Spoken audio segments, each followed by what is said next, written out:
You are listening to Heroes Never Die, your one-stop spot for all the latest news, Overwatch League results, and mishaps in Overwatch. Here are your hosts, Totemly Drunk and Edinar.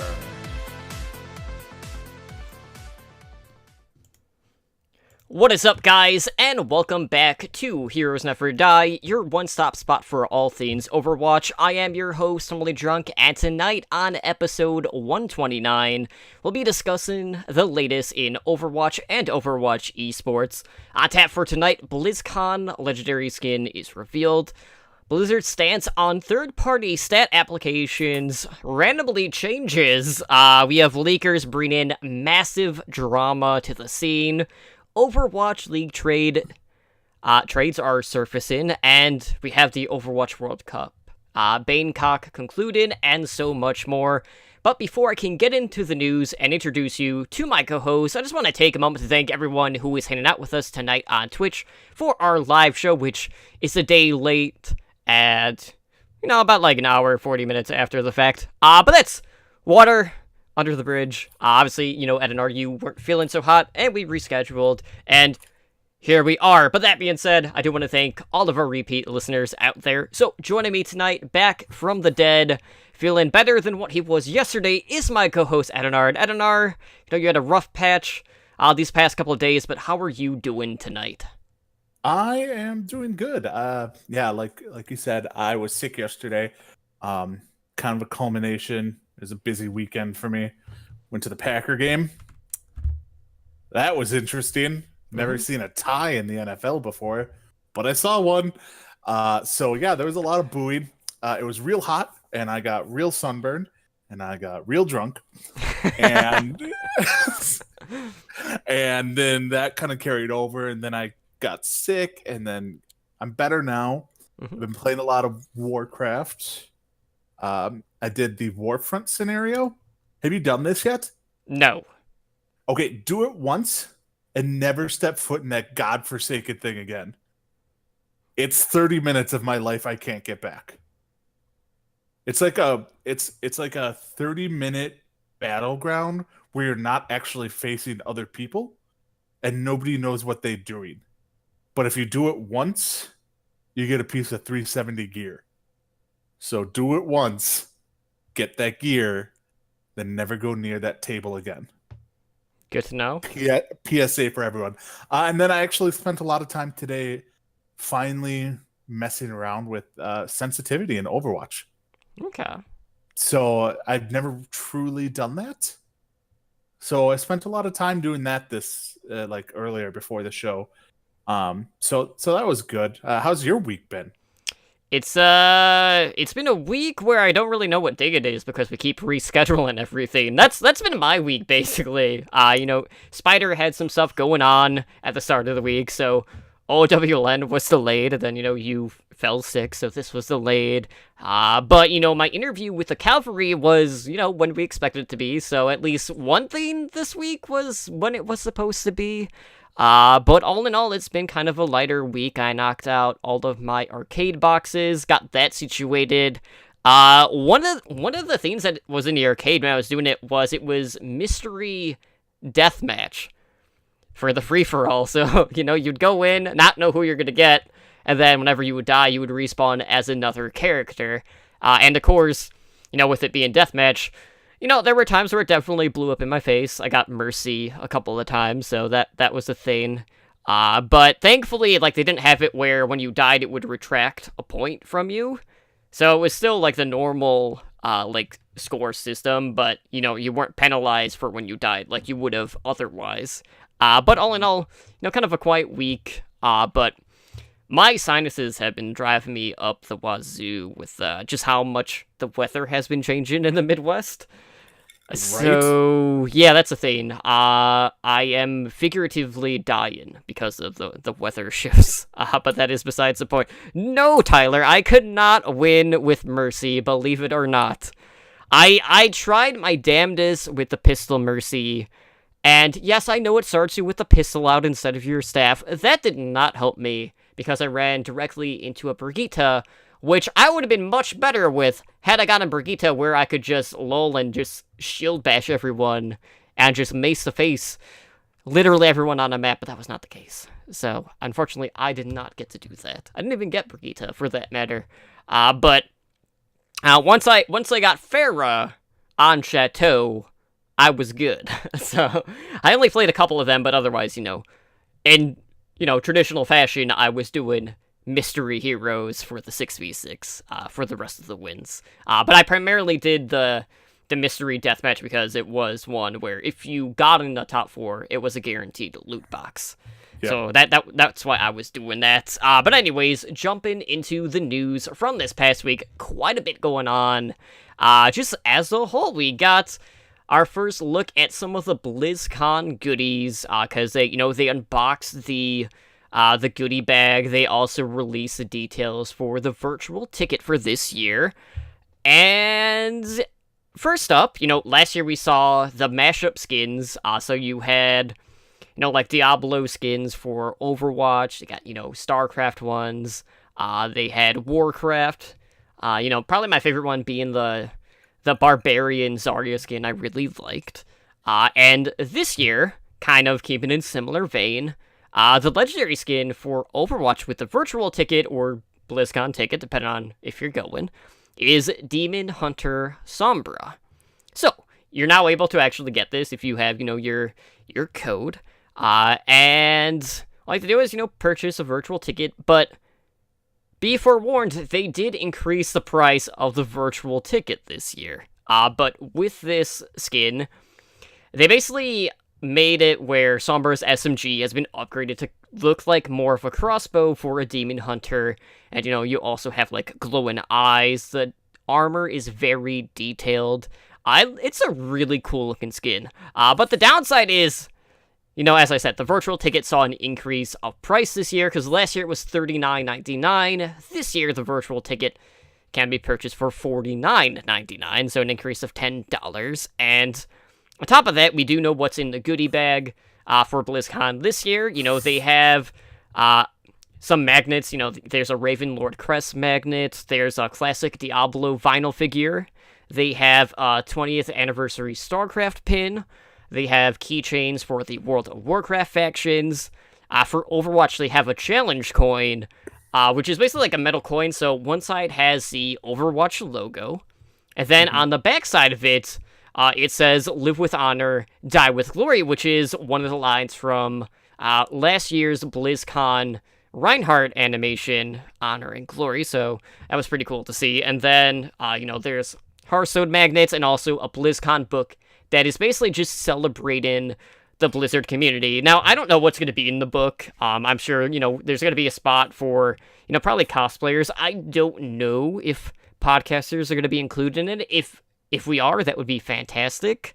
But I'm very curious to see what exactly is in the book. I am just bummed that, that extra $10 is going to scare off some people from buying the virtual ticket this year. Now, with that said, they raised it $10, but then you get $10 off the goodie bag if you have the virtual ticket. So it's like, well, if you buy virtual ticket, then why not buy the goodie bag for $10 off too?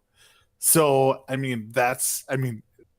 most people won't buy the goodie bag because, let's be honest, the goodie bag has gone down in years. It used to be way better than it is now. Okay, so my favorite goodie bag was the one that had the anniversary Stein in it. That was by far the best one. Last year we had like the backpack, which, it wasn't bad. Obviously the big thing was like vinyl patches, but the Stein was by far the best thing I've gotten. Yeah, and it's one of those things where that's cool. Is there anything remotely as cool? Like the challenge coin?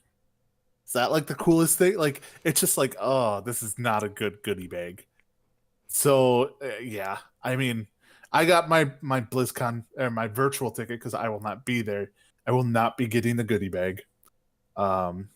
Because none of it intrigues me. I'm not a magnet person. Most people aren't.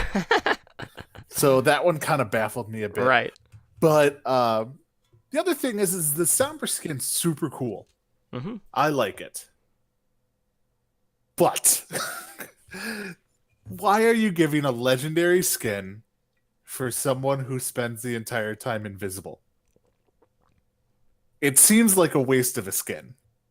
Like, you can't really ever see the skin yourself.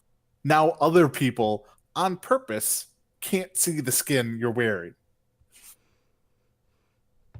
Don't give the invisible character legendary skins. Like, for special events like that. That's all I'm saying. It's minor nitpicking.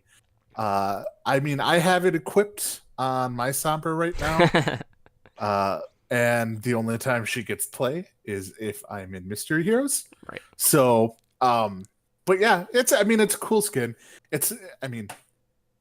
Everything is going to be about Diablo at BlizzCon. And, we found out today. Yeah. Speaking of which, we do have confirmation of the Diablo Netflix animation series.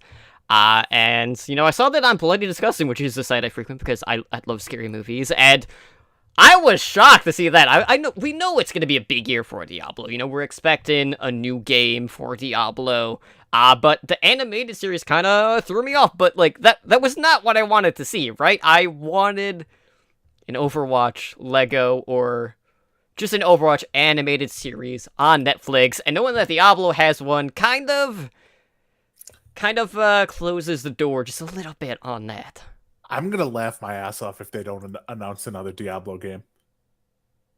Like, if they don't announce a new expansion or Diablo 4, but they're going to announce all this other Diablo stuff, and people are going to be like, this is crap.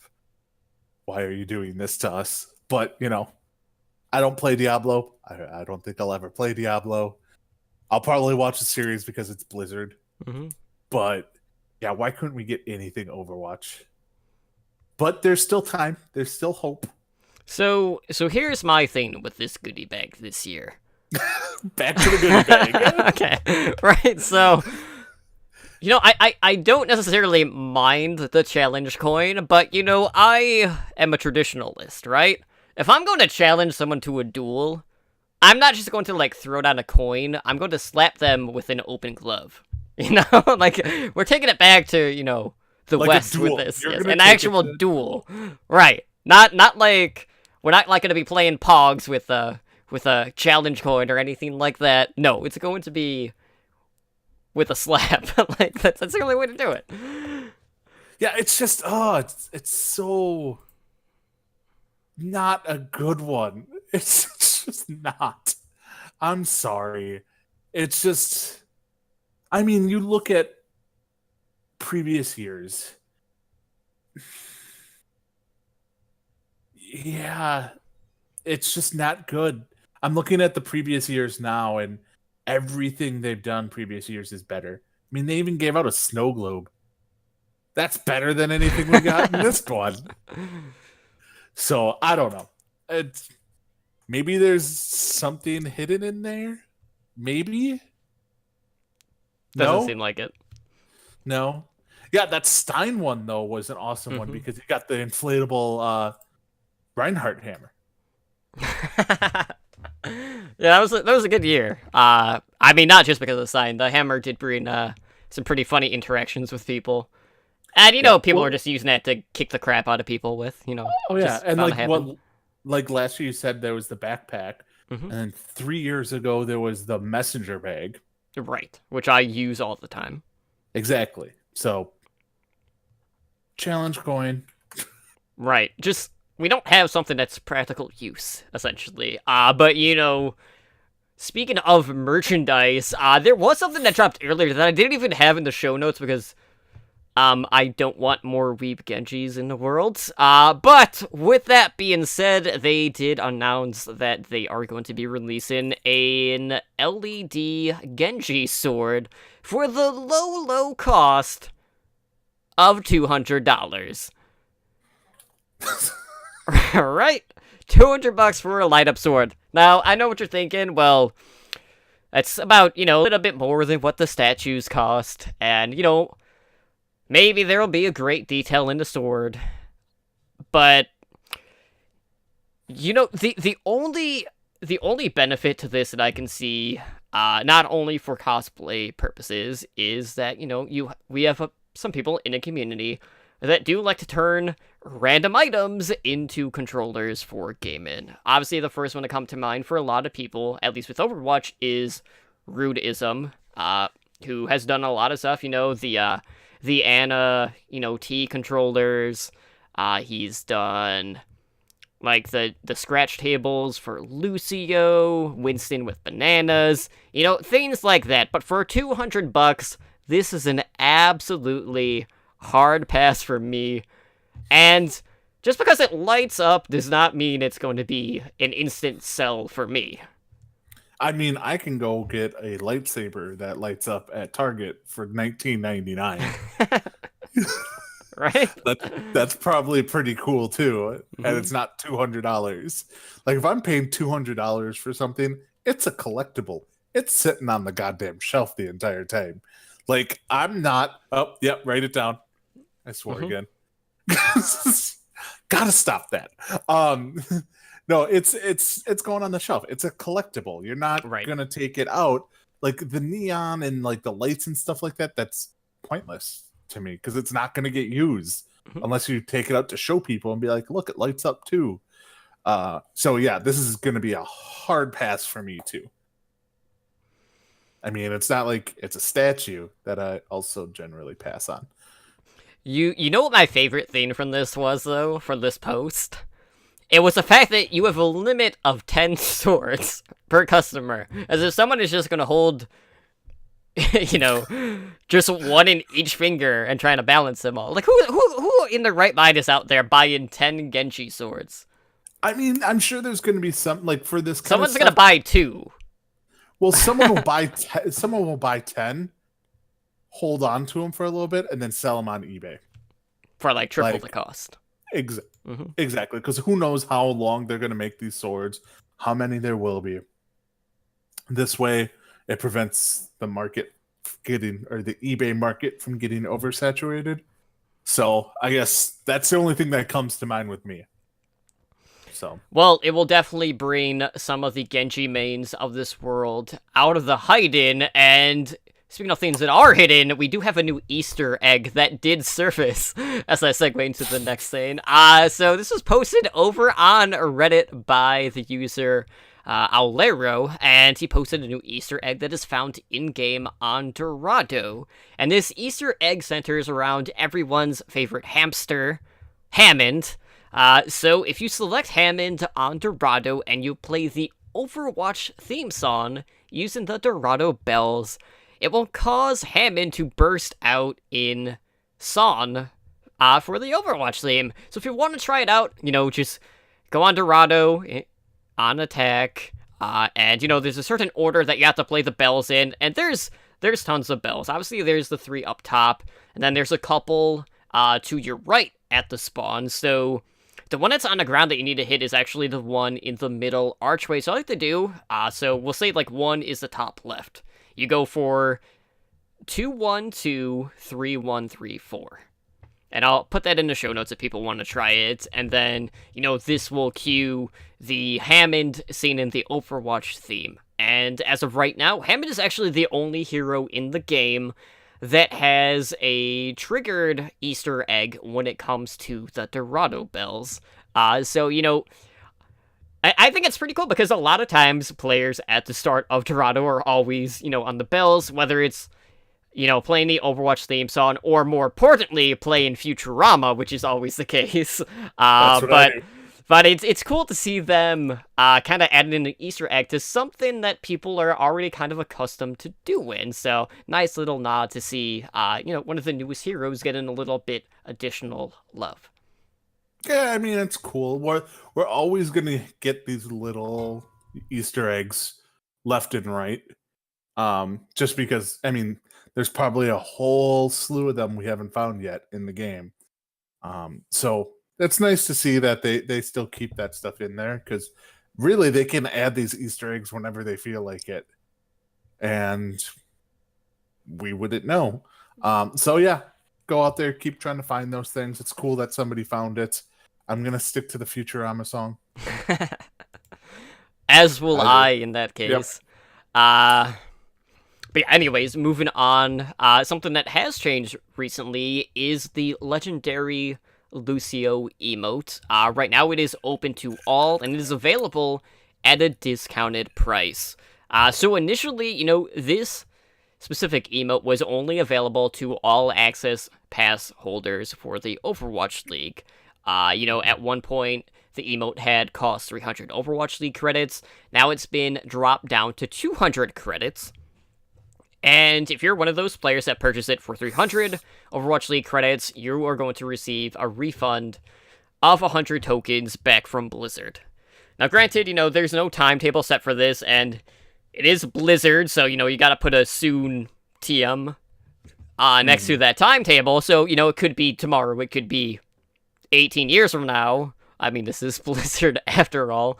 But, this is just another example of Blizzard having something that in the past was gated, but they've made it available to all. And this is something that we've seen in the past from Blizzard and to Overwatch, because, we saw this with, like, the Officer Diva skin, same with the Oni Genji skin.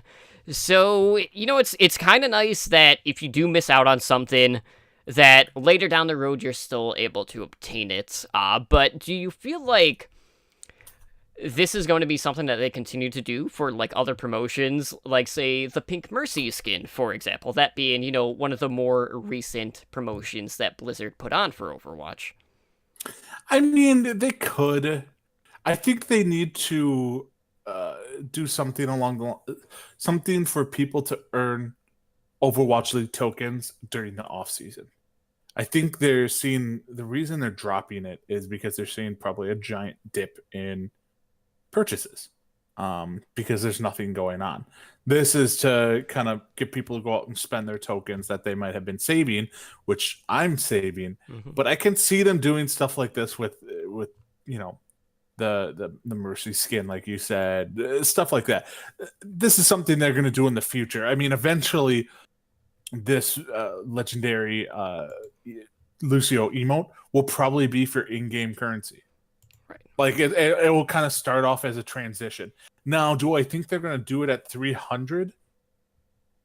Probably not. I think they're going to keep all future ones at 200 because if they did want to stay with 300 and 200 and lower it, they wouldn't be refunding people the 100 tokens. So I think they just knew it was overpriced because nobody was buying it. Because really, an emote is not worth 3 skins in the Overwatch League. It's just not. So yeah, it'll be interesting to see what they do with other limited skins that you can't get through normal means, like the Mercy skin. Is there another one? I mean, they have the Diva one that's gone, but I assume that's going to be going into loot boxes, kind of like the Oni Genji skin did.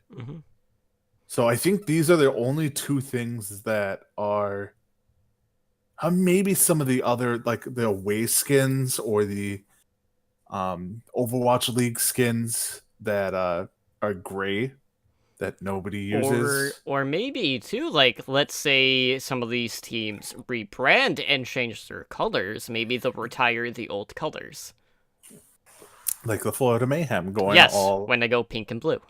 Yep. And sign a runaway. It's not blue.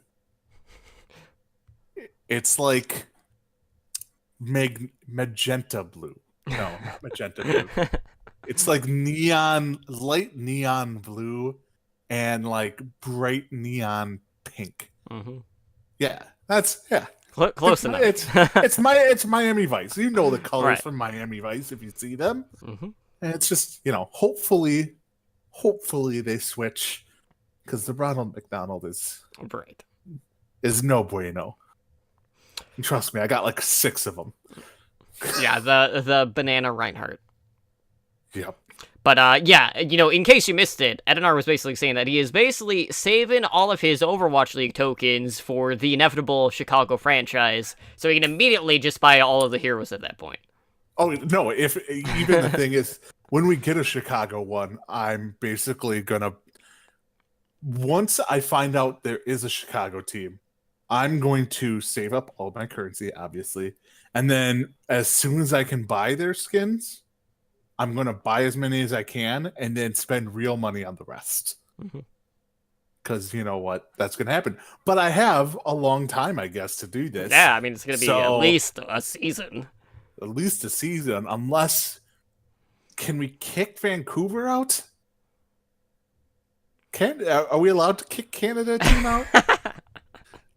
I'm okay with I mean, this. people say there's too much distribution of teams in NA, so I mean, I guess technically. I mean, Toronto is geographically closer to Chicago, so we'll allow Toronto to stay. Yeah, we'll allow Toronto to stay because honestly, probably end up cheering for Toronto. We could also get rid of one of the Chinese teams. I'm gonna just confuse them all as the same team anyway. Like I can't pronounce any of the cities whatsoever. Okay, but Except Shanghai. are you going to confuse them if one of them is all Korean? Oh god, that's just that's just a mind F right there. Be like, hey, here's my Chinese team of Koreans. Well, Damn it!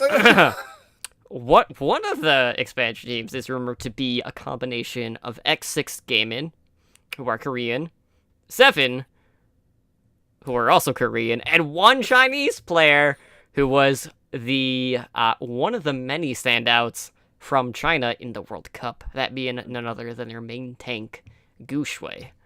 Now, again, there's been a lot of talk going on with the dirt sheets, which we will get into later. Oh god, so but much. yeah, It's there's so fun to follow. there's a lot of spice, guys. There's a lot of spice, and Oh, so much. it is the best and the worst thing, depending on how you want to look at it. I love it. I love every aspect of it. Yes. I'm the guy, so I don't know if you. Alright, so everyone knows Madden. Like everyone's heard of the Madden video game franchise. Right. There is a little known game of like 2 years where you could basically get Madden, but it was just as the coach and the GM. You don't actually get to play football. Right, it was But it basically was- like a franchise manager. Franchise manager where you don't actually. I loved that game 10 times more than I loved Madden because I would just be like, off season. Hell yeah. Off season time. So, oh, yeah, mark it down. Dang it. I'm going to get it one of these times. Yeah, like I love all of this, all the drama. Except the one with we'll get to about like the coaches and the GMs and stuff. But like, you know, DeFran, all the stuff around him signing with a team, like the trades, love every aspect of it. Absolutely, and you know, that's not the only interesting thing that kind of dropped lately, because we had a kind of like a 180-degree turn in regards to Blizzard's stance on some of the programs that we've been talking about on this very show. So there have been warnings being sent out by Blizzard to players that are using third-party statistic applications like Pursuit and Visor. These are both programs that we have talked about on this show.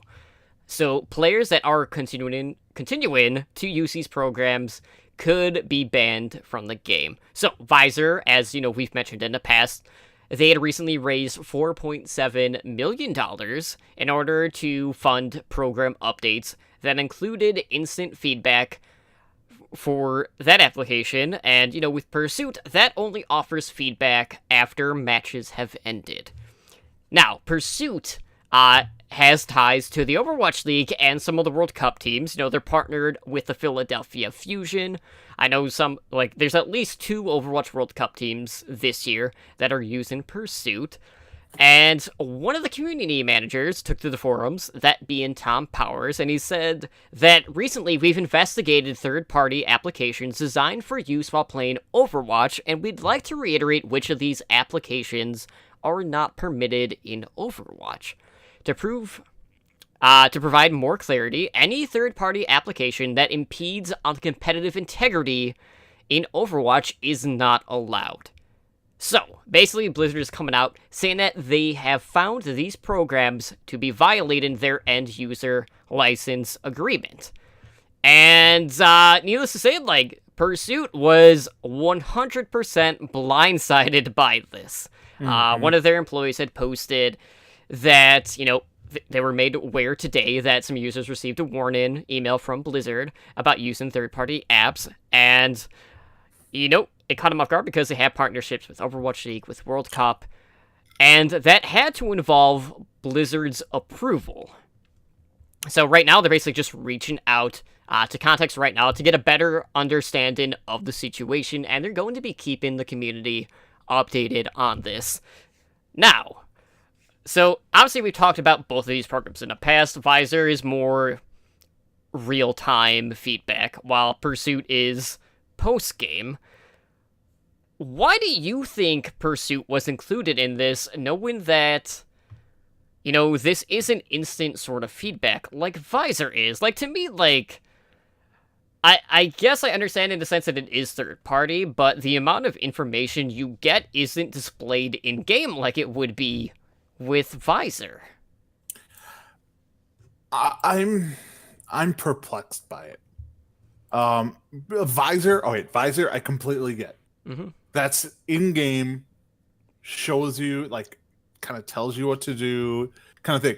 I was shocked it was allowed in the first place. So Visor, understandable. Like you said, Pursuit doesn't do anything for you in the game. It's a coaching tool. It's a tool to help your players get better. How different is it than, maybe like over.gg, something like that, something else that pulls stats from the game and you can analyze it compared to everyone else. Like, it's not something people are using during the middle of the match to make themselves better or to have an unfair advantage. This allows everyone who's using it after the match to see where they went and screwed up, and or where they could have gotten better, or what they might have missed, or anything like that after the match. Like, this is the ultimate coaching tool. I know Jane kind of was on Twitter, like, baffled why it's gone. And I think the sentiment is why. Like, they all agreed with him. They understand why. The only possible thing that I could think of is that Blizzard doesn't want it there because they're developing their own form of, like, tracking and analytical stuff. That's even unlikely on its own. So, yeah, it's just, like you said, they got permission to sign with OWL teams. Like, they have the Fusion, they do World Cup, like, all that stuff. And for Blizzard to just be like, no, now you can't. Like, I almost think that Pursuit has some sort of, I don't want to say they for sure have some sort of legal repercussions, because, to be accepted and then being told to no, you can't, with nothing changing, is kind of not a breach of contract, but something that basically puts the company not out of business, but it could, because Overwatch is such a big game. So it will be interesting to see what happens. I could even see Pursuit being allowed to come back if they make certain changes. Maybe, like, they would have to change some things, I don't know what, and Blizzard can be like, well, okay, now it's not cheating, so it's not like they're going back on their word. But yeah, I'm just baffled by this one. All in all, I just don't get it. Yeah, and like, I haven't been following the updates for Pursuit, so I don't know if they added some sort of feature that maybe Blizzard wasn't too keen on at that point or anything like that. But it definitely does seem pretty weird because they did have the backing of Blizzard in the past. Now, that being said, there's always a potential that maybe Blizzard is trying to, maybe improve the learning aspect of the game, which is something that we've kind of talked about in the past when it comes to why so many people are seeing the need to turn to these third-party applications in the first place. It's just because, there's really not that many ways to improve in the game outside of just playing. A lot of people are looking to min-max and just play to the best of their ability, and, the tools that some of these applications provide are helping them, because it is a coaching tool that teams are using, and, it's not just affecting the Overwatch League and the World Cup, it's affecting the Path to Pro scene, Open Division. It's helping out the average Joe in Overwatch 2 that are on, lesser skilled structured teams. A lot of people are using these programs, and, I'd interviewed the Cavalry earlier, and I know Gabius had only used it, maybe 2 times, and it was, a couple of weeks ago, and even he got a warning email about using one of these programs, which I thought was interesting. So, for me, Blizzard needs to work on something in-game, whether it is a way to just better put in the visualizations of the information, like a way to clean up the UI a bit, or, maybe make it where you can actually see what's going on while you're tabbed and, trying to see what the ult tracking is, or maybe they just need a way for you to display certain things like that in the game, but, right now, it's very hard to get all the information available to you because you're having to do different things in the game to access that information. So hopefully Blizzard is working on something I don't know, maybe a feature that everyone's been wanting for a long time, like a freaking replay system. I mean, come on, if it's not this year, it's just not happening. I'm at that point. It has got to happen.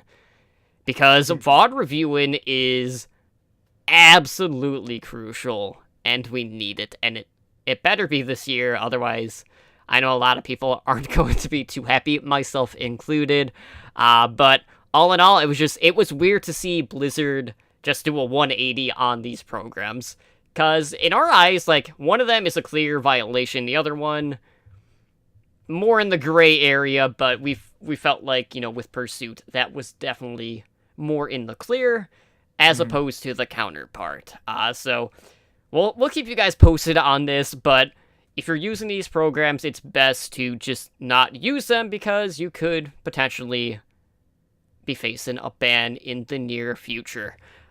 So it's definitely affecting the community quite a bit, and we do have quite a few hot community topics for this week. So first up, our dad and savior, Papa Jeffy Capcap, praise him.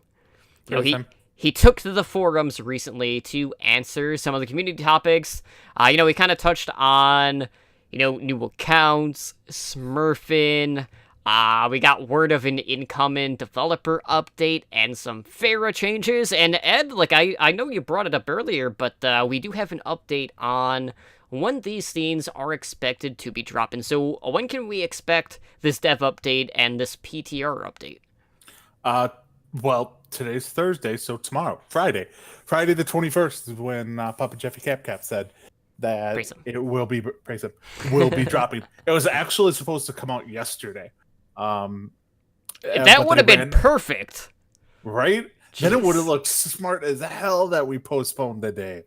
But no, thanks, Jeff.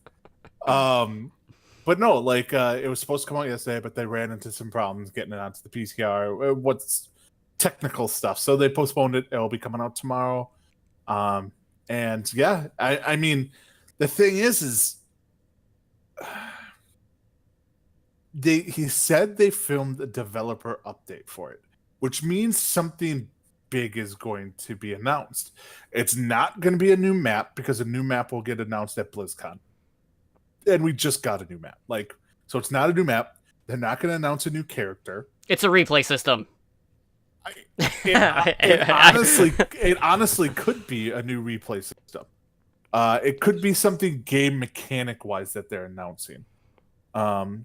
Or I'm not even gonna say it. No more infinite stuff. No. No, but like it could just it's more than just like, hey, here's the changes coming to these heroes, because they don't do developer updates for that. This is something big is going to happen. Something big is going to get brought into the game. The only thing that could be pretty lame sauce would be as if it's like, hey, here's our next event. It's the same as last year with these minor tweaks. It's Train to Busan. I was gonna go with more of the Junkenstein Revenge, because that's probably the next one.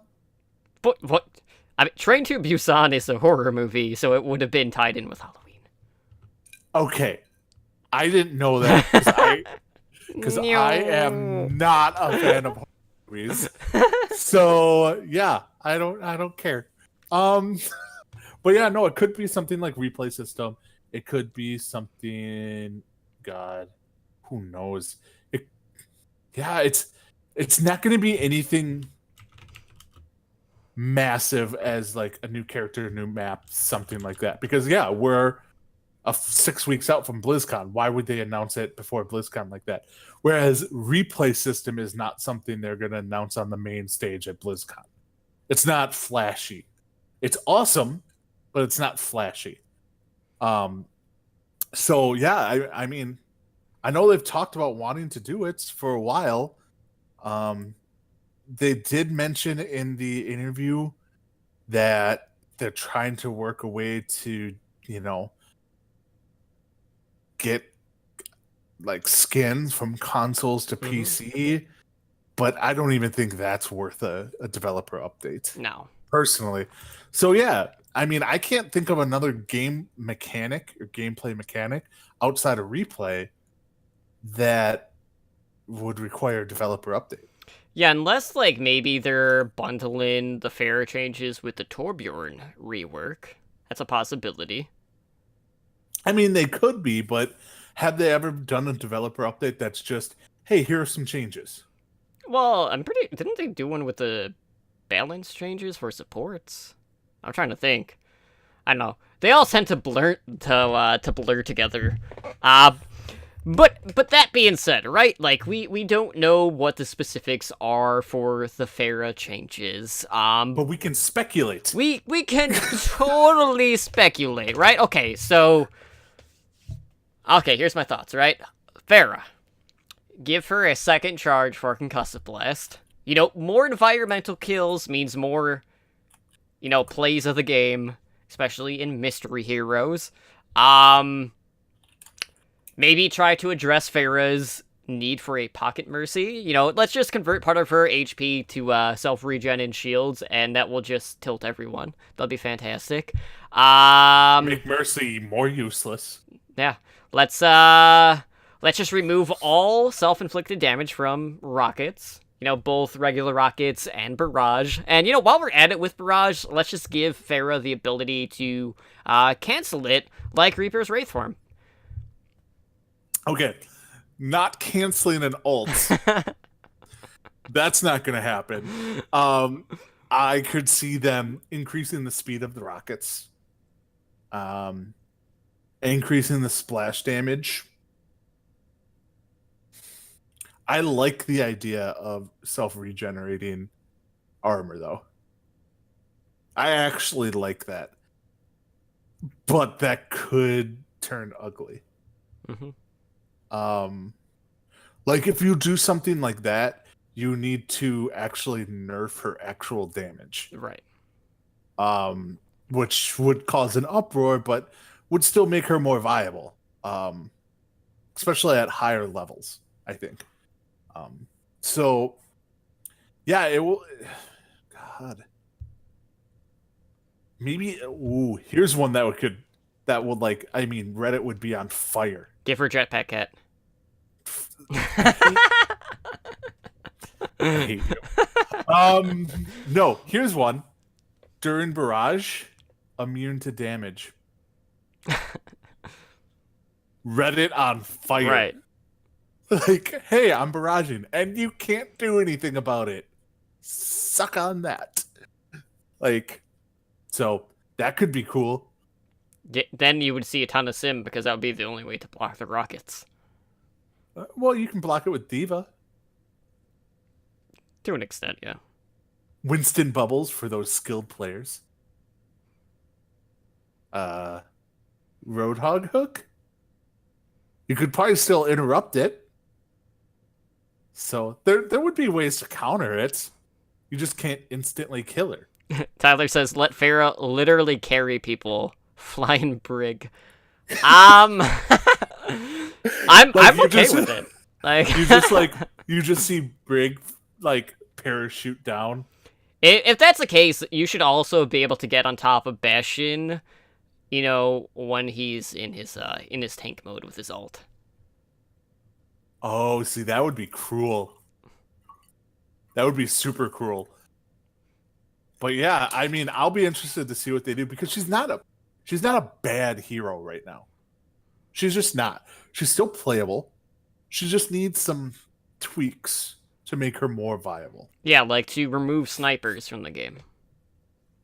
Okay, let's not go that far. I do like the idea of trying to figure out a way that to require, to not require to have Mercy with her at all times. Because you're like, and I'll actually talk about this when we talk about Watch World Cup. There's one thing I had a player really stand out because they were solo healing because the other healer was just pocketing Pharah. Like, and that's all they were doing. And it's just, you're dedicating 2 people to have one fairly effective damage dealer. Like, it doesn't make sense. So getting rid of the Far Mercy comp requirement is something I think should be high on their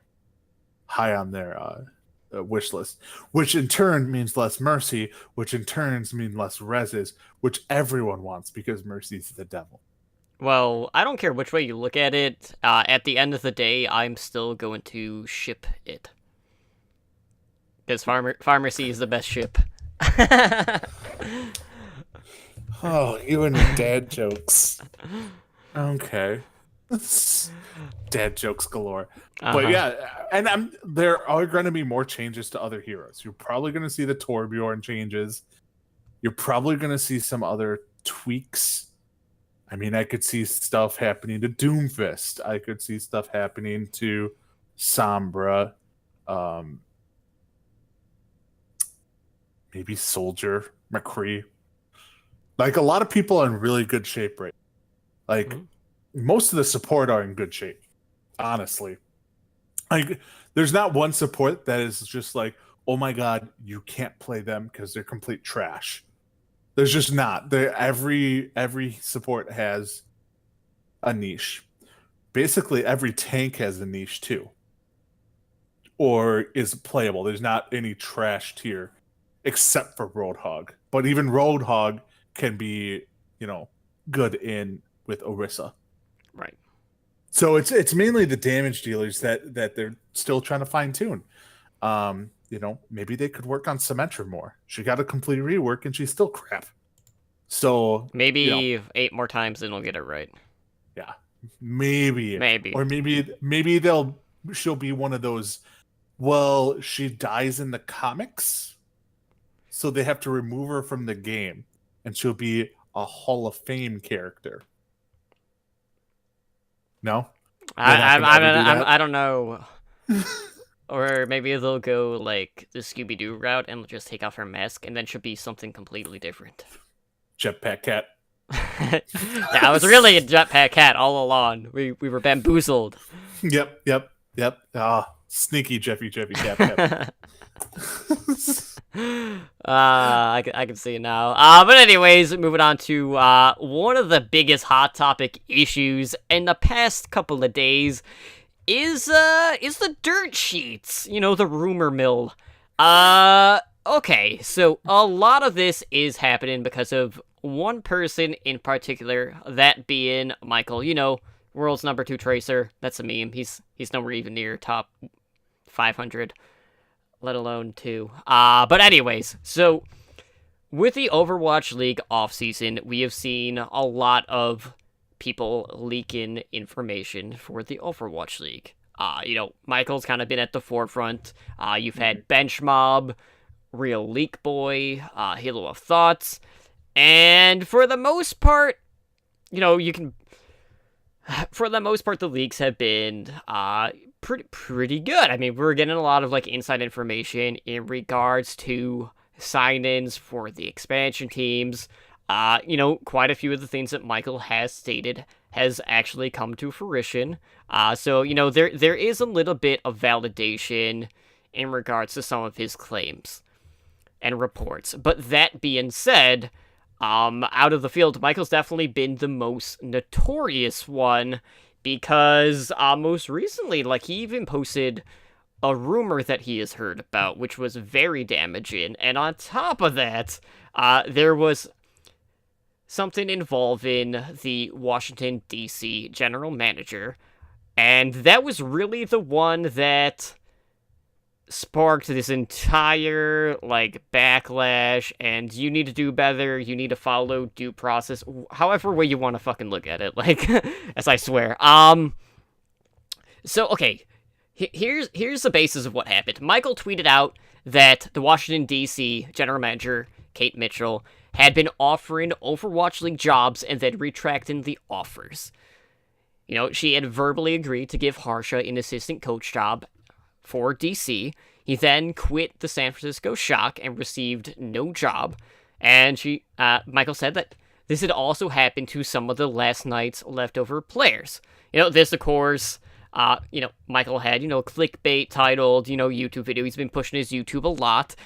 So, he's trying to bring in the viewers, and leaking, information like this is certainly going to do that. So Kate came out, she responded to the video and Michael's tweet, saying that it was riddled with errors, it was presented irresponsibly, and it was posted without request for comment from the subjects. It's bad for every person involved, and that it should be given absolutely no credence whatsoever, and she gave her sympathies to the other subjects of the story. And of course, going beyond that, you had Monte Cristo, basically just trying to stir the pot, trying to ask basically what the situation was, what happened, and Kate basically stated that the league organization and the subjects of the story are aware of the statements, and she's confident that there's no wrongdoing, but like we've also seen Discord posts that maybe there were some budget cuts that affected some of these positions, so it's really hard to see, like, what exactly is the truth. Obviously, we're not getting the full picture, and we never will, but I think, looking at everything, I think Sideshow had the best response to everything that has been going on. He says that journalistic processes and ethics are there for good reason. You shouldn't encourage people who've clearly not done basic research and are driven by a desire for fame, even if what they say has been mostly correct. The sensationalism and a lack of checks will do more damage, and that is absolutely true. Washington, D.C., this is a new expansion, and this is going to definitively ruin someone's reputation, regardless of the validation of the leak or the rumors, however way you want to look at it. And yes, it's press one way or another. People like to say, any press is good press, even if it's bad. But things like this are riding a very fine line, and things like this can have an ill effect not only on the parties involved, but also on the grander scheme of things with, the franchise and even the Overwatch League as a whole. Yeah, no, like, I will start off by saying this is Michael, like you said, has been one of the top leakers because Slasher is silent. I don't know where he's been. He's just not doing his normal leak stuff. So Michael's kind of saw the opening, took it. I think the reason a lot of people have been responding the way to this the way they have been is because Michael has actually been spot on with a lot of his leaks rumors. But this is taking it to a whole new level. This is attacking like, it's not like, hey, this person's gonna sign with this person. This team's trading this person. This is legit just attacking someone and being like, this is what you're doing wrong. You are basically a bad person. You're promising this, you're doing this, you're not following through with it, so on and so forth. Like, he attacks someone. Whether it's true or not, I think is almost besides the point at this point of this. It's like you said, sideshow. I mean, everyone is literally like, this is probably the most talked about thing in Overwatch outside of the Overwatch World Cup. is this coming out. And yes, he even admitted that he shouldn't have done this. He's deleted all his tweets regarding this. He's basically saying, like, you know what, I went too far. This is not what I wanted to do. Still's not saying it's not true, but I think he realizes the difference between being a leak boy, where it's like, hey, Dante's getting traded to the Houston Outlaws, or, you know, Defran is signing with Atlanta. That stuff, that's harmless. That's truly harmless. Like, to say that, be like, I could just go out there and be like, Muma traded to Chicago in 2 years. Like, it's meaningless. It's pointless. It affects no one, truly. This actually affects people. And I think he's starting to see the difference between it. And he's posted some things about that. It's just, he's learning. We're all learning. This is the first time we've ever had like a true off season, and it's proving to be chaotic and awesome. Everything that's going on is awesome, except this probably stepped over the line a little. And Monty, like you said, Monte Cristo is just in there. It's like, I'm throwing as much kindling on this fire as I can. He's like, I just want to see the world burn. And the thing is, with what he said, it kind of makes sense. Like, and I hate to say that. It's just like, you know, it's when he left Shock, it was one of those is it Harsha? Yeah, Harsha. When Harsha left Shock, it's not like it was, you had no inkling that he was the team would have, if the team fired him, would have fired him or gotten rid of him previously. He left on his own. He quit. He probably didn't quit just to go out there looking for another team without another opening available. Like, he's now looking for a team, posting on Twitter saying, hey, I'm looking for a team. So I want to say Michael is right, and so is Kate. It's just what they're both saying, and take the middle ground in between the two. Like, there's some truth to both sides, I think, and both are trying to get people to see it from their point of view, but it helps no one, and it hurts everyone. So I don't think we're going to see anything more like this. I want to see more crazy. I keep forgetting Sugar Free's only 13.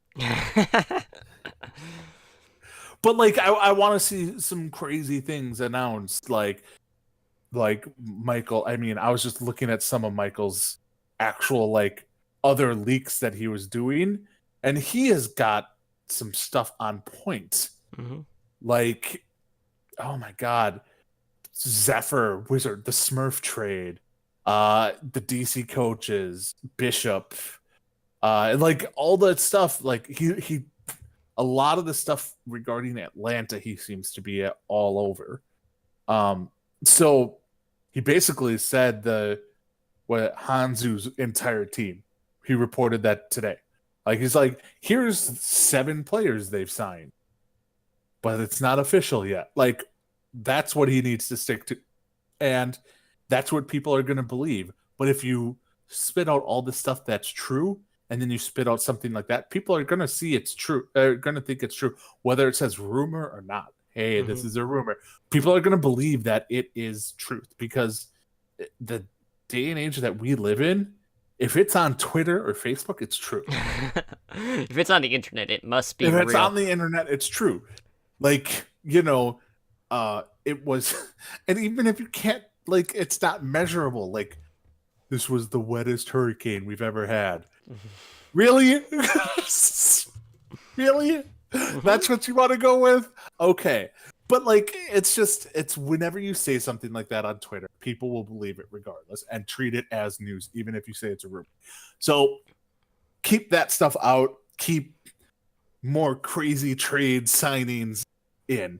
That's what I want to see. Well, okay, so you bring up a rumor, and technically there was only one tweet that he did mark as a rumor. Most of the other ones were either from sources, or just a report. The rumor one, and this happened after the whole DC situation, and you talk about him trying to learn from his mistakes. This is definitely one that he also had to take back. So this was another step further. So basically, Michael had posted and claimed this was a rumor from his tweet. He said that the LA Valiant were benching agilities in favor of KSF. Now, this tweet has since been deleted, and it did draw the ire from the LA Valiant CEO, Oh, dude, Noah Winston. Yeah. He went all in on Michael, and it was hilarious. But, like, I appreciate the fact that Michael is trying. Like, people are basically calling him out on his shit, and he's trying to grow from these experiences. So it's going to be a process when it comes to the stuff that he's putting out. But I'd appreciate the fact that he's actually learning from the things that he has done, and hopefully that is just going to I don't want to say, like, give him back credibility, but it will definitely have the community embrace him more than what they were prior. Yeah, no, it's not the fact that he's embracing it and trying to change. It's that he's not ignoring people calling him out. Like when, the owner of Valiant was basically like he interacted with like he didn't shy away. Like a lot of people would have probably shied away from like even talking to him when he posts something about his team. It's just there's so few rumor people and so few fans compared to other major sports that people take it as news when he reports it.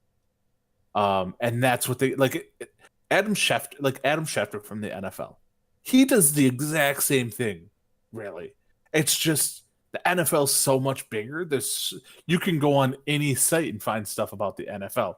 Well, you can only go on certain things to find out news about Overwatch League. So when you only have like one or two people tweeting truly actual stuff about the Overwatch League and the off-season stuff, that's the only news source people have.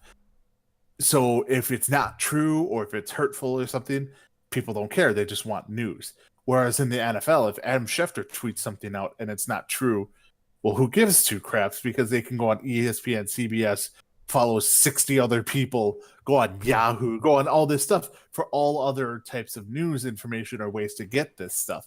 So it's a byproduct of, while Overwatch is big, it kind of shows how small Overwatch is in comparison to other sports, because you have the same thing in baseball, you have the same thing in basketball, hockey, stuff like that. So it's just a product of all that. But because like you're not seeing Adam Schefter tweeting something about the Cowboys and Jerry Jones tweeting at him and them having a conversation on Twitter on how he's wrong. Like that just doesn't happen. So it's funny, but I think if anything, this could lead to teams being more open about things. So fake sources or rumors don't get out there. Like less Like there's another tweet he had, and I'm surprised this didn't get bigger, but he released this stuff about DC afterwards about how the San Francisco Shock players are all unhappy with the team, with the ownership and stuff like that. That isn't getting much play because right afterwards he releases stuff about Kate, and like teams aren't going to be more open about stuff like that, but they could be more open about things like transfers, trades, signings, stuff like that. Like, let's say Dufresne is, like he reported, Dufresne is signed with the Atlanta team pending an Overwatch League approval of the contract.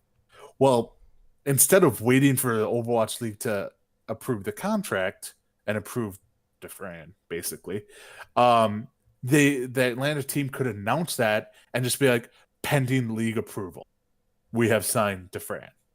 Like, that would ease the leakers, the leak boys, rumors, stuff like that. So it'll be interesting to see how this affects how between season 2 and 3 come. And if all else fails, me and you will be the leak boys for the Chicago franchise. And we're just, and the thing is we're just gonna put rumors in front of everything and just say what we want to happen. Absolutely. Be like, hey, Custa got traded to Chicago. Yeah. Chicago signs Runaway. Yes. See? Nobody signs Runaway this year. And then next year, they're like, well, we really want to play in Chicago. Yeah, well, we can at least guarantee that they'll get the colors that they want. Exactly. See? We have this all planned out. We could be Leak Boys right now for 2019. Absolutely. Put us in, coach. But anyways, let's go ahead. Let's move forward and see what's going on inside Overwatch Contenders and the Overwatch League outside of that spice, right? So obviously we had the last stage of the World Cup. We'll get to that in our main discussion, but we did have another Contenders Finals, this one being for the Pacific region. So Edenar, what went down in Contenders Pacific Grand Finals? All right, so Talon Esports defeated Cyclops Athlete Gaming 4-2 in the Grand Finals. So, for those that don't follow the Pacific region, Cyclops was basically the Japan Overwatch World Cup team, so they fell short.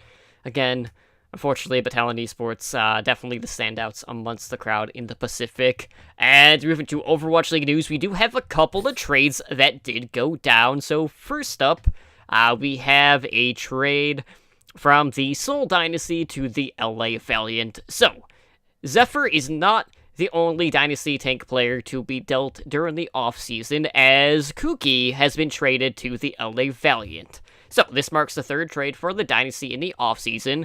Obviously, the biggest thing out of the Dynasty camp was them signing Fisher earlier in the offseason, which was pretty important for the main tank spot. So, Kuki had played in 13 matches throughout the inaugural season and saw greater play time during a final stage where he basically had replaced Miro as the start-in main tank in Seoul's last 7 matches.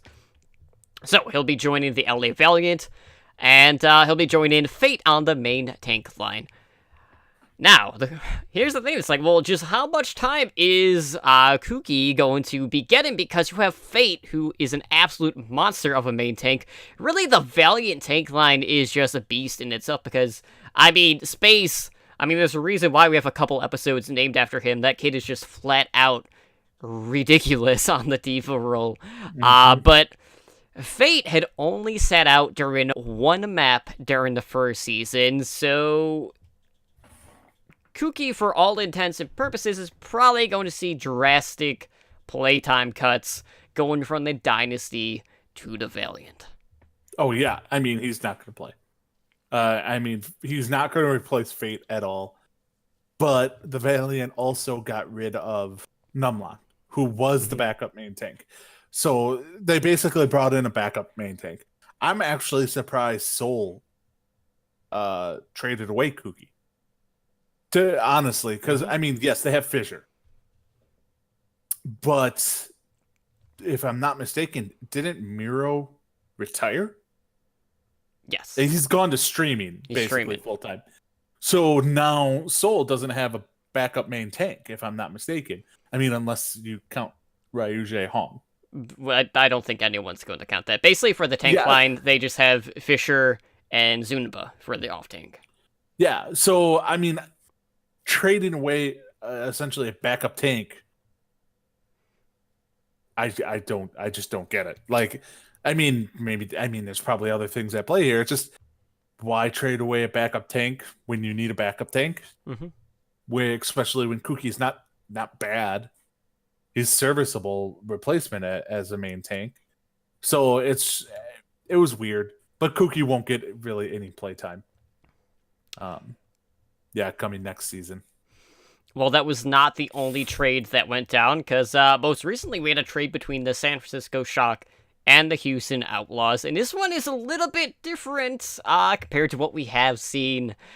So the Shock traded their DPS player, Dante, in exchange for a tank player of Smurf, who was on the Houston Outlaws Academy team, which is GG Esports Academy, aka the only affiliate team in NA that got knocked out of trials due to our boys on last night's leftovers. Sugar free. Yeah. Okay, so sending Dante to the Outlaws solves one of the glaring issues that plagued the Outlaws in the inaugural season. Obviously, they had a severe lack of a strong Tracer player. They have it in Dante. Dante also one of the standout Sombra players from the inaugural season, so it's really, I mean, they definitely got a lot of value for an immediate need that team does have. Now, we do know that earlier in the season, or off-season, Shock released Nomi. So the Shock were in need of a backup main tank. And Smurf, I know the Outlaws Academy team didn't fare too well, but Smurf was definitely not an issue with this team. He played well during the last season of Contenders NA, despite, that team finishing in, it was like 9th or 10th place, and, they were forced out. But it gives him a strong candidate, and Smurf is one of the stronger main tanks in that region of Contenders, and with this move, it means that the Outlaws are now up to 10 players.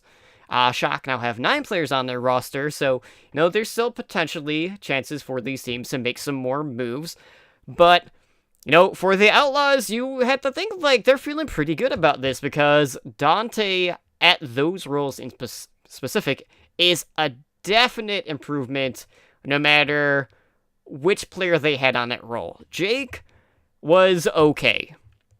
You could say he was serviceable. His stats weren't the greatest. Linkser was definitely the better Tracer player out of the lot, but a lot of times that meant that you were playing Tracer with Linkser rather than having him on Widowmaker, which at the time, Widow was really one of the hard carries in the league. But Dante is a good fit for the team, and Sombra is very prevalent in the meta right now. Who knows if that'll change going into Season 2, but it definitely solves one of the issues. Is it going to fix every issue with Houston? No, but Houston can sleep better knowing that they at least don't have to worry about Tracer play anymore. I mean, if anything, this kind of spells the end of Jake. I mean, Dante plays Junkrat, plays Genji, plays Tracer. He will fit perfectly alongside Linkser. Jake will be more of a specialist, I think. Kind of like how Seagull was kind of a specialist before he became an awesome diva player. He won't be starting all the time, and you could start seeing Jake move more to the casting side of things, which I think is more natural for him. And I think people are seeing the writing on the wall that, Jake becoming more of a commentary type person. I love this trade for the Houston Outlaws. I just love this trade. I think Dante makes their team a lot better. They already have one of the better tank lines. Now with Dante and Linkser, you have a pretty darn good DPS line. You have an okay support line. But I really like the Shock got, like you said, Smurf is not a bad tank. He was on a bad team, but he's not a bad tank. So I think they got a nice. He's not gonna replace. Like that's the thing is they brought him in to compete with Super over on the Shock, and I don't think he's gonna replace him. I just don't. So he's gonna be a backup on the team most likely. But this trade is all about getting Dante onto the Outlaws to play Tracer, to play Genji, to play Sombra, to play Junkrat if need be, anything like that. Also, he also uses left shift to blink and right click to shoot with Tracer, and that's weird to me. I don't get how you can do it, but more power to you. Yeah, and with Smurf, it does give the Shock a really good Winston player, so I'd be curious to kind of compare Smurf and Super on that specific character in particular.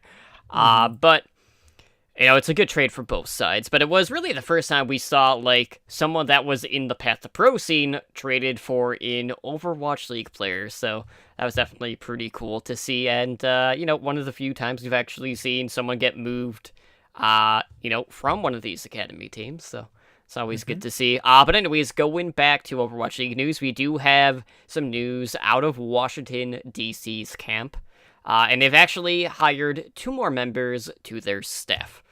So, who did they hire? They hired the former Metabellum coach, Avala, and former analyst for last night's Leftovers, it's MKL. I know a lot of people are just going to confuse it with Michael, so I'm just going to spell out the letters. When I first read that, I'm like, no. Right. No. There's no way he would try to sabotage DC just to sign with them. So, yeah, then I read it close. I'm like, oh, okay, never mind. Right. Okay, so Avala is the first female Overwatch coach signed to the Overwatch League. Pretty big sign-in. She has worked with teams in 2 different Contenders regions, both in Contenders Korea and most recently in Contenders North America, because she was working with Optic Academy, which would go on to be, GG Esports Academy, the Outlaws Academy team. MKL had worked alongside Avala at Optic Academy, and, his experience dates all the way back to, like, the beta days going back to 2015, so this is someone that has been around the scene for quite some time. So these new hires will be joining, Wizard Hyun on the coaching staff, and we're starting to hear more and more about these expansion teams. Obviously there's still a lot of rumors going on. We haven't really had too many official sign-ins outside of staffing and, Janice for Washington, D.C. So I want to get your thoughts on his sign-in and when exactly you expect to be hearing more about player announcements. Like, for example, you brought up the Michael report of the Fran to Atlanta.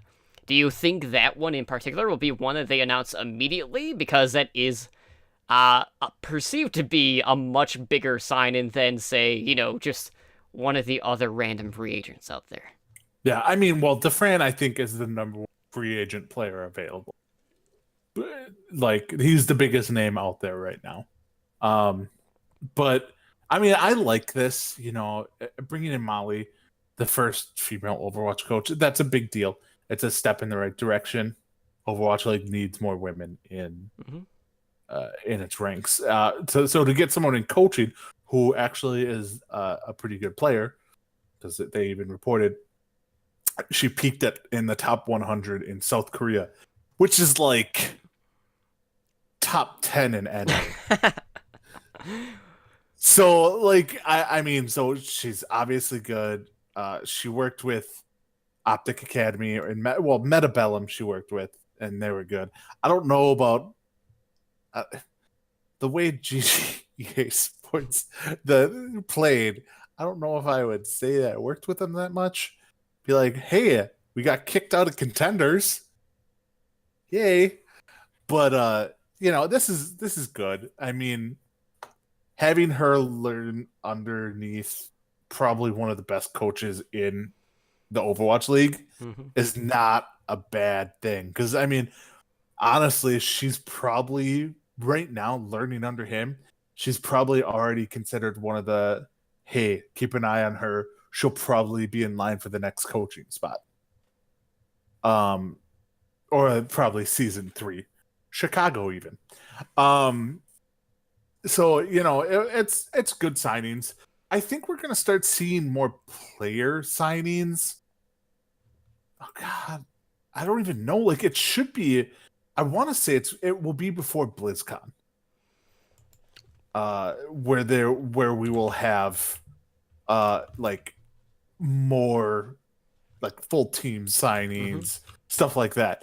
I think people just want to get their coaches because there are teams out there that we just have no idea what's going on. Right. Like Vancouver, we literally know nothing. There was a rumor Kai is going to be named their coach. I remember seeing that somewhere. And that's like the only thing I've heard about that team. Haven't heard really much about Toronto, except they're trying to recruit cities to be fans of theirs. Like, don't ask me to be a fan of your team when you don't even have a coach. Like, maybe get some people on your team before you ask me to start cheering for you. So I'd say in the next 3 weeks, we should start seeing more players. Right. I mean, the sign-in window, too, does run until October 7th. So, there's still a little bit of time.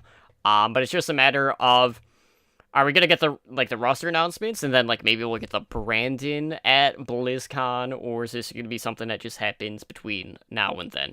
They could go any number of ways with this. It might even be a mixture of both, for all we know, at this point. But, the window is going to be closing, pretty soon at this point. And then free agency will open up for, the original 12 after the expansion team sign-in window, exclusive window, does close. But anyways, moving on. Obviously, we had the World Cup going on this past weekend, and we got one more group stage to go, that being in Paris. But taking a look back at the Overwatch World Cup in Bangkok, Thailand, again, we had 3 days of action. So, Edonar, on Friday, we kicked off with some pretty one-sided matches. What went down on Friday? So on Friday, we had Denmark defeat Thailand 3-1. We had Australia defeat Spain 3-1. We had China defeat Sweden 3-1. And what some call a little bit of an upset. Just going to say it. We had Denmark defeat Spain 2-1. And then we had Australia defeat Thailand 4-0. So moving on to Saturday, we had Denmark open things up by defeating Australia 3-1. China defeated Thailand 3-2. Australia defeated Sweden 4-0. China defeated Denmark 3-2. And then to close out Saturday, we saw Sweden get a win, defeating Spain 4-0, which would lead into Sunday's matches. So Ed, what went down then? Well, this is when Sweden made a comeback. So Sweden defeated Thailand 3-0. China defeated Spain 4-0.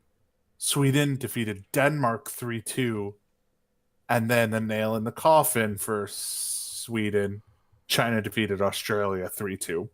And then the last match, which nobody truly cared about, was Thailand defeated Spain 3-1. So yeah, some surprising things happened this World Cup. And I think it was everyone expected. If anything crazy could happen, it was in this World Cup stage. Absolutely. So, I'm wearing a Sweden jersey right now. Basically everyone in our on our podcast, we felt very confident with Sweden this year, and I'm pretty sure we all had them pegged in the top 6. China, we kind of had as a wildcard team. I expected good things from China, but what China did in this group stage was so beyond what I expected. I follow the Pacific region, so I kind of knew what to expect, but the way that they just handled business was it was impressive, to say the least. Yes, there were a couple of times where they were brought to a Map 5, and that did happen a couple of times, but they, as a unit, were just absolutely nutty, and the versatility of their hero pool far exceeded every other team this past weekend, and really every other team that we have seen so far in the World Cup. I mean, you had someone like Leave, someone that had not played competitive Overwatch in the last 10 months, come out, and in one series alone, Leave had played 11 different heroes. You don't see that happen. Like, it's so rare. And then, you had people like, Crystal, who was still playing like 6 or 7 different heroes, which even to that extent is quite a high amount in itself. But for me, like, there were a ton of marquee matches, a ton of surprises. Obviously Sweden did not make the cut. They had a slow start. They picked up momentum in the later stages, but it wasn't enough for them to move forward. But Denmark shocked the hell out of everyone. This team showed up and they played well and they kept it close a lot of times. And then, you had several like must-see matches. So Ed, I know like you've had a lot of stuff going on. I know you haven't caught all of the matches, but out of what you saw, what were the standout matches to you? Okay, so Denmark China was probably my favorite one that I watched. Like that to me was just like the epitome of like, holy crap, these two teams.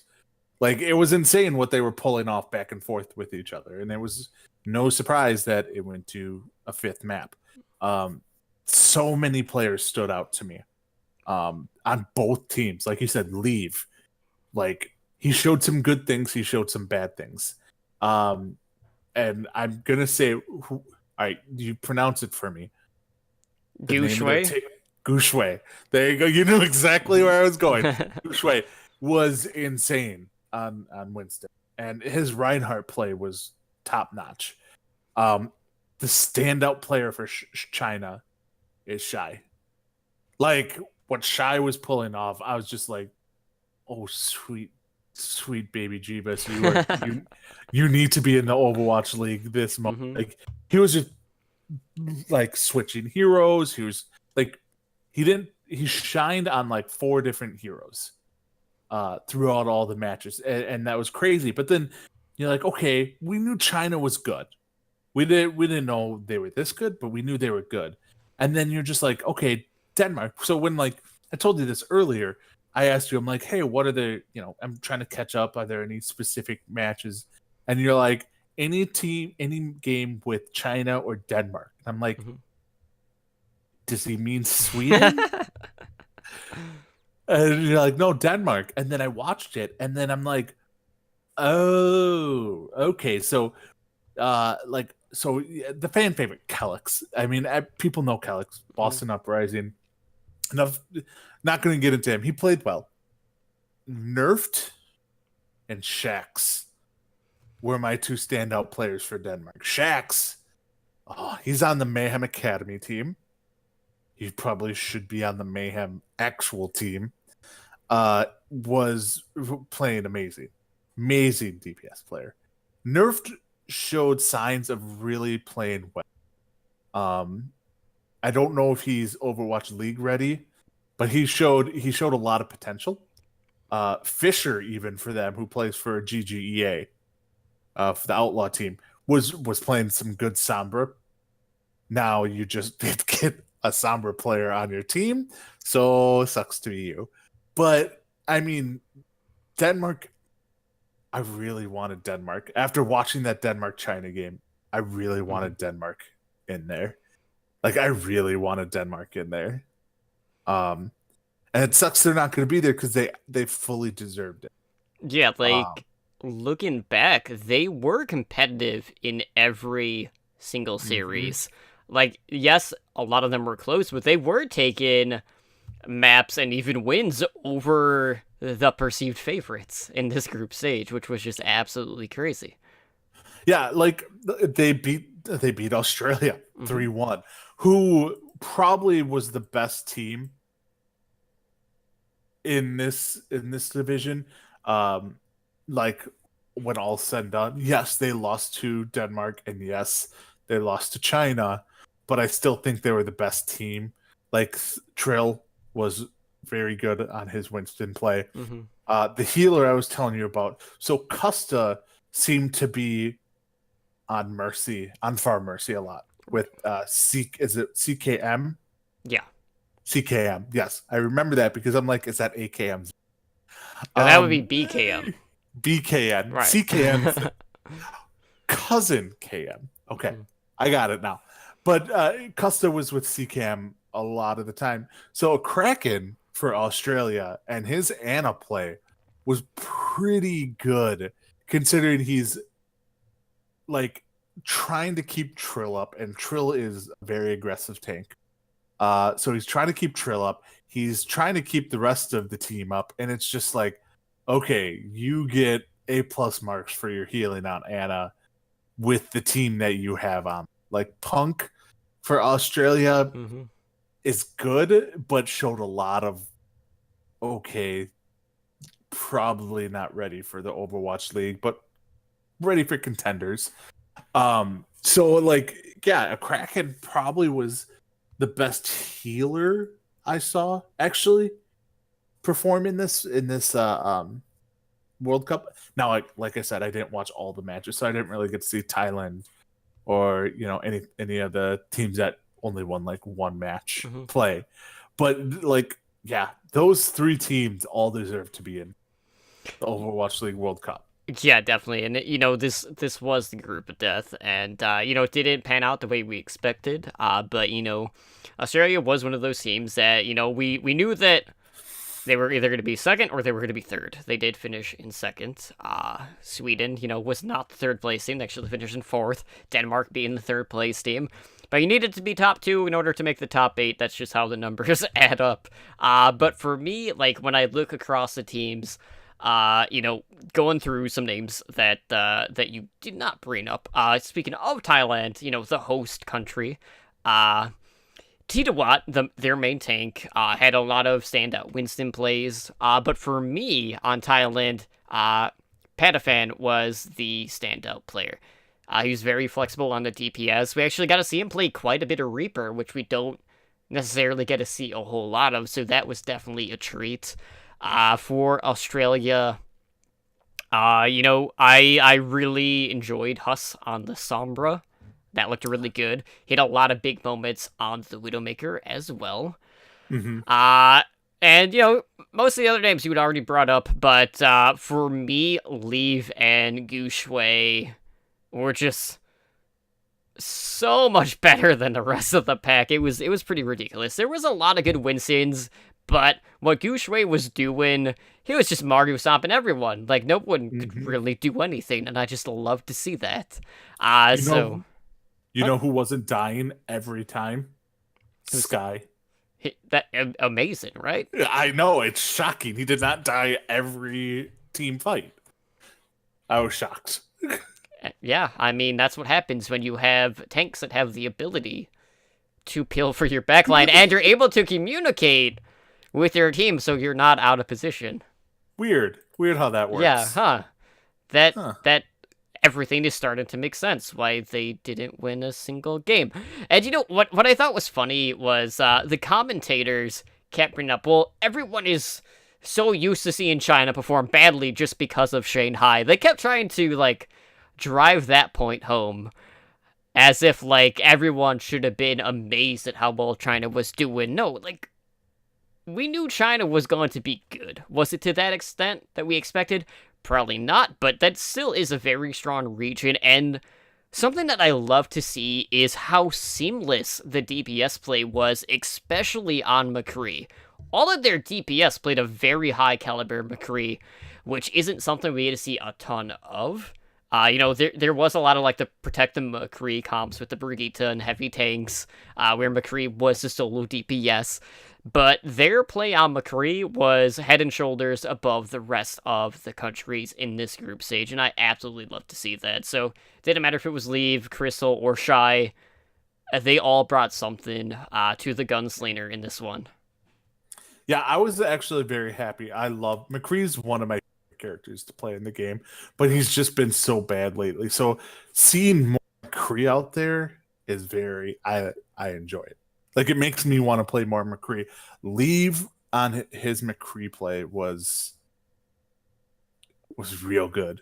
Like, I really liked when Leaf was on McCree. God, trying to remember what map it was, and it's just not coming to mind. But yeah, it's just, I think it was. No, I'm drawing a blank. Dang it. So, okay, the gist of it was, if you were on Farah, you weren't for long. Oh yeah, no, he was destroying Farah, and I think that's honestly what gave China the win over Australia. Is they kept sticking with Far Mercy, and Leave or Shy or whoever decided to play McCree that turn was just melting them. Right. And it's just, there's nothing they could do. Now, the tanks made it like, to play McCree is super good, but you need the tanks who can protect the McCree to take the Farah out of the sky and really do all that damage. And they did it. They really protected him and allowed him to do what he does best. So, yeah, good on that whole team. I hope they go far, because they're going to be like, I wouldn't say the fan favorites, because I think USA will be the fan favorite. But the home team, really? Yeah, weird. But like, I mean, even like you said, everyone, even during the season, everyone was cheering for the Shanghai Dragons. And I think some of that will roll over, is like everyone associates Shanghai Dragons with China Overwatch. And if China Overwatch wins in the first round, it will be massive. Like, it's basically going to be like USA fan favorite, then probably a tie between China and Canada. Really, who wants Canada to win? No one. Canadian. Fist? Yeah, Fist. That's where Fist. The list stops. Yeah, it's like Fist, Jane, but you can't really count Jane because he's a coach for the team. So of course you want your team to win. So yeah, I don't know. Brian Adams, he probably does. Maybe Celine Dion. Are there any other famous Canadians? Deadpool? No, doesn't count. Have to be fictional characters don't count. Fictional characters do not count. Okay. Alanis Morissette, I think she's Canadian. Their prime minister, Justin something or another. I don't know. They're the number 3. They're behind China. Let's just put that out there. Definitely. But anyways, we do have one more group stage, and we got 2 more slots up for grabs to advance to BlizzCon for the Overwatch World Cup. So this next one is held in Paris, France. So, France being the home country, they're in it. This is a team that finished in 4th place last year. And what you need to know is, basically, France is made up of the former Rogue roster, and then you add on, Poco from the Philadelphia Fusion, and Ben Best. Also in this group stage, we have Germany, Italy, Netherlands, Poland, and to round out the group, you have United Kingdom. So the UK, they have 5 returning players from last year's team, and when you talk with a lot of the community, there are a lot of people that are underselling United Kingdom for whatever reason. Maybe they're just so used to, the Contenders EU scene being, we're only going to play tanks, that's what we know how to do. And then they're just like, that's all they know Europe for, is playing 303. But this UK team is pretty stacked across the board. But that being said, Ed, to me, like, this seems pretty cut and dry in regards to who are the favorites for this group stage. So with that being said, who are you expecting to come out on top? And who will be the other team to advance to the top 8 for this year's BlizzCon? France and the UK. It's France and the UK. That's who it's gonna be.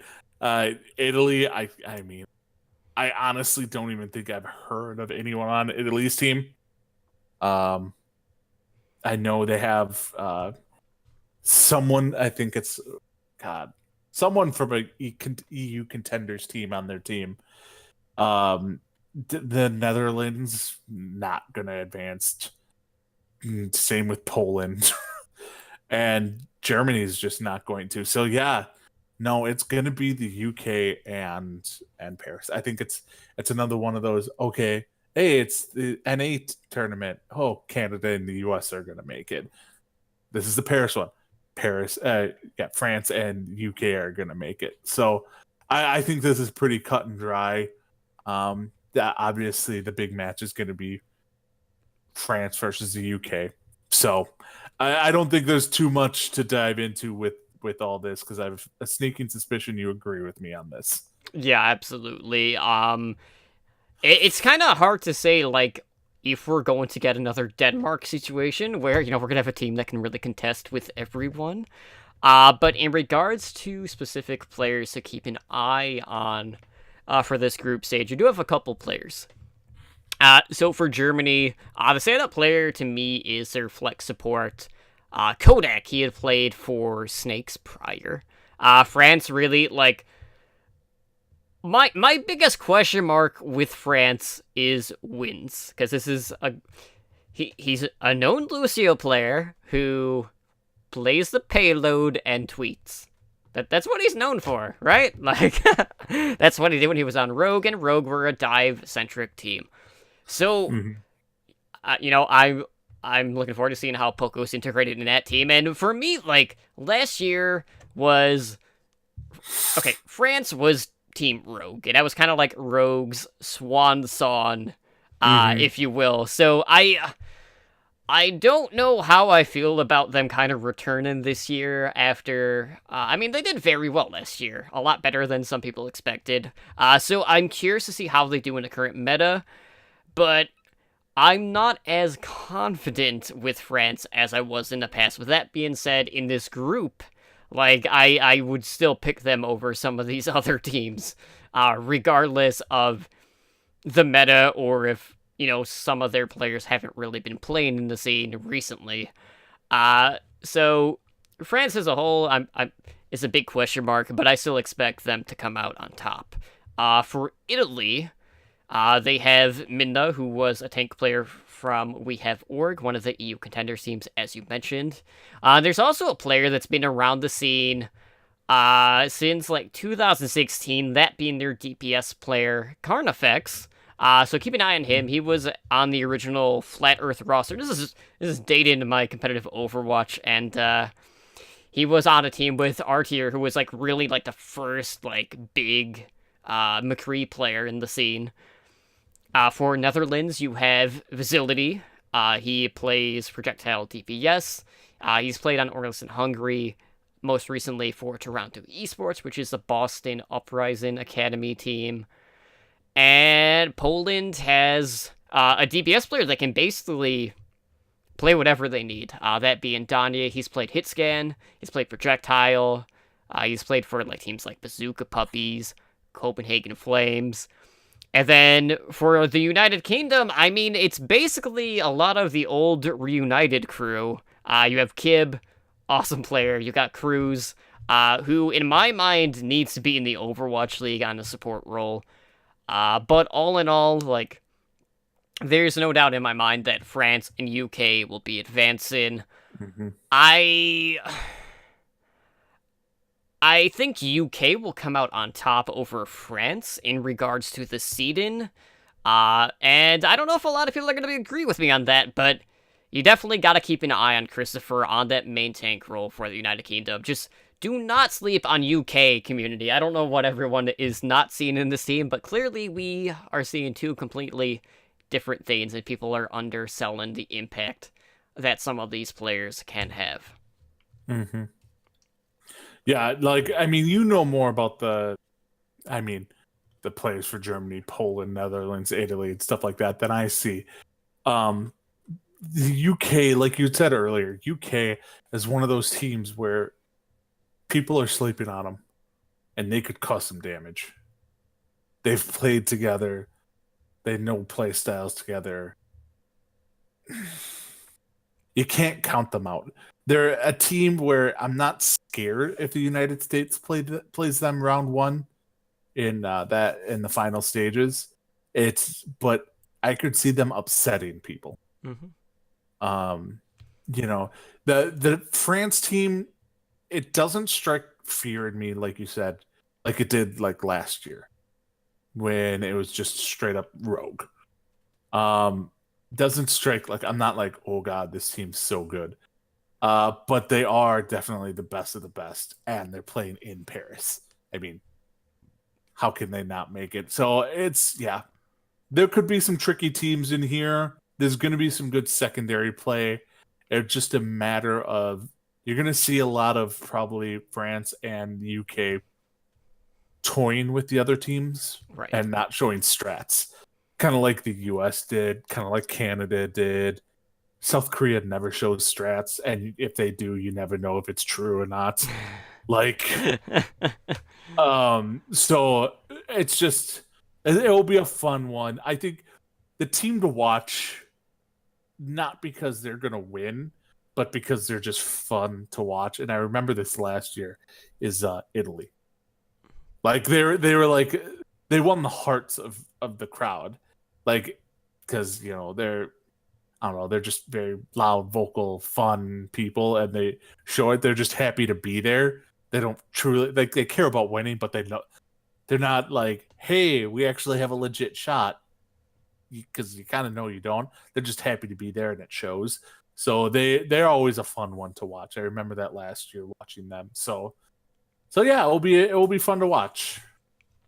And just as a reminder, on Friday we do have the Contenders EU Finals, which, speaking of France, does have a French lineup of Eagle Gaming. This team does have former members of Team Rogue, and they will be going up against Angry Titans, so be sure to tune into that to support the tier 2 scene of Overwatch. But with that being said, guys, we're going to go ahead and we are going to close out the show for tonight.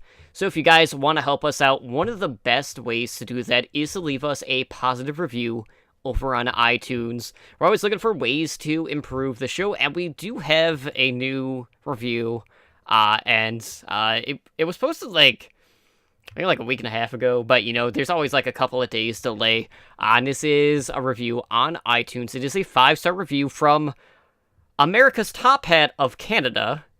So here's another person that will be cheering for Canada, and that is Poke Luxury 52, who says, "Oh my god, this podcast is amazing. Keep it up." And again, that was a 5-star review. So Poke, thank you so much for that review, and go Canada. Let's go have some maple syrup.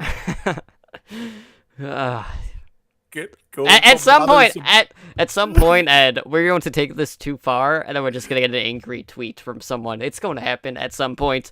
Will it be this time? I don't know, but it might even be from this. You never know. But anyways, yeah, I'll take it. Yeah. But a couple of updates. So Calm Before the Storm is returning to the Hilton Anaheim. That is on November 1st. So be sure to check out this amazing community event. They have a meet and greet. They have an awesome art gallery. And, don't forget, there's always this little thing called World of Podcasts. And, just an update on the Overwatch panel. This will be held that on November 1st from 10 p.m. to 11 p.m. on the 4th floor of the Hilton, and the Overwatch panel is moderated by Rob May, who you may know from Omnic Lab. On the panel, we also have Icy Sorrow from Enter the Iris. We have the Blevins from High Noon and the other 800 podcasts in their network. You have Andres from Omnic Lab and Overwatch League Recap. You also have my game night rival, Blazing Bob. From Watchpoint Radio, I'll recap Prepare to Attack, and I will be rounding out this crew. Spider was initially going to be the one representing Overwatch League Network, but unfortunately, circumstances change, and he will not be at BlizzCon, so I'm filling in for him. Representing our network, Heroes Never Die, Overwatch Recall, whatever other things we have in the pipelines.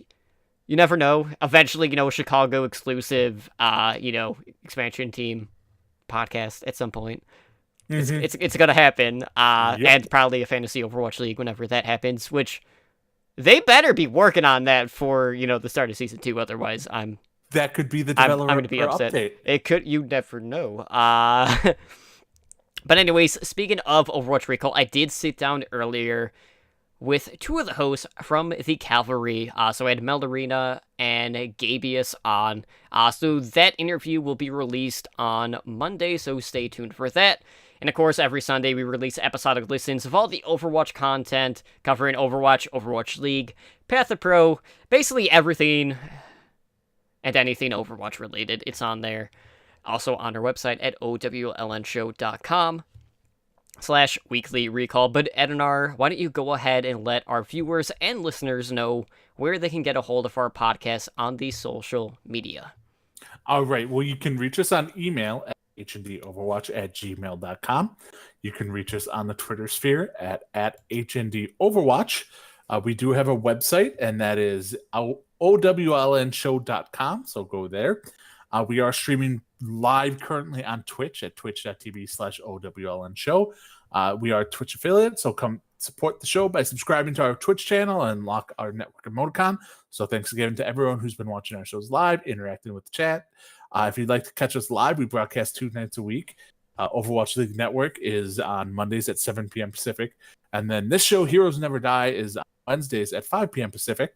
And then host streams are held on Fridays and Saturdays at 7:30 p.m. Pacific, when possible. And then and then on Discord, we have a Discord channel at discord.me/OWShow. And then we also have a YouTube channel. So it's youtube.com/C/Overwatch League Network. So go over there. You can see VODs from our shows. You can see stuff Spider puts out for new heroes, all stuff.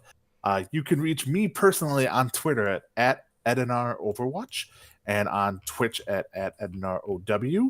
Totem, where can they find you at? Well, I'm over on Twitter. That is that little bluebird at Totally Drunk CTR. And of course, if I'm live on Twitch, you guys know this by now. I'm here on our main channel at twitch.tv/OWLNshow. But guys, that is going to do it for us here tonight on Heroes Never Die. Again, this has been episode number 129. We actually just celebrated Overwatch League Network's 50th episode, so kind of a milestone episode there. And we hope to see you back on Monday for our next episode of OWLN. But for now, guys, have a good night, and we will see you next time. Take care. Thank you for listening to Heroes Never Die. Be sure to follow us on Twitter at HNDOverwatch and join us on Discord at discord.me/OWLNshow.